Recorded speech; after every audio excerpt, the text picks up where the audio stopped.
America में immigration को लेकर एक नया विवाद शुरू हो गया है। कंजर्वेटिव एक्टिविस्ट चार्ली ने कहा है कि America does not need more visas for people from India, यानी कि भारत से और प्रोफेशनल्स की जरूरत अमेरिका को नहीं है। यह बयान इतना सीधा और इतना कठोर था कि सोशल मीडिया पर हंगामा मच गया। लेकिन सवाल यह है कि क्या अमेरिका वाकई फुल हो गया है, और अगर भारतीय प्रोफेशनल्स को रोका गया तो उसका असर किस पर पड़ेगा, अमेरिकी लोगों पर या फिर खुद अमेरिका पर? चलिए आपको सब कुछ बता देते हैं बहुत आसान भाषा में। नमस्कार, आप देख रहे हैं एनबीटी टेक एड और मैं हूं आपकी host Neha Upadhyay.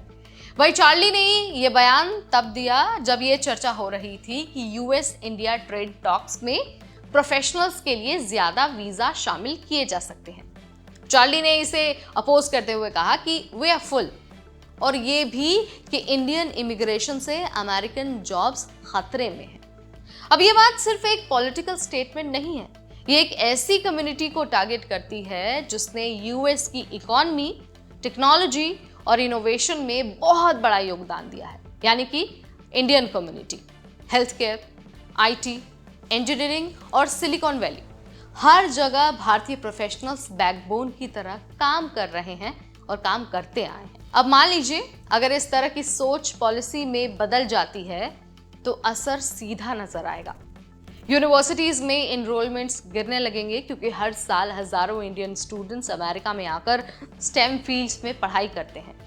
Hospitals, research labs और टेक कंपनीज में स्किल्ड वर्कर्स की कमी हो जाएगी। और सबसे बड़ा खतरा तो टैलेंट का होगा, क्योंकि टैलेंट कनाडा, यूरोप या फिर ऑस्ट्रेलिया की तरफ चला जाएगा जहां पर पॉलिसीज ज्यादा वेलकमिंग है।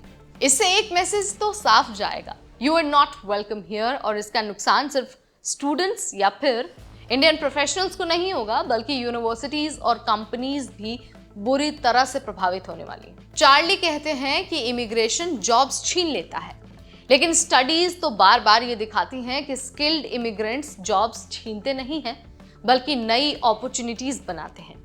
इंडियन ऑरिजिन प्रोफेशनल्स ने यूएस में बड़ी कंपनियां बनाई हैं, स्टार्टअप्स लॉन्च किए हैं और बिलियंस इन टैक्सेस कंट्रीब्यूट भी किया है। अगर ये टैलेंट कम हुआ तो कंपनीज इन्वेस्टमेंट और इनोवेशन दूसरे देशों में ले जा सकती हैं।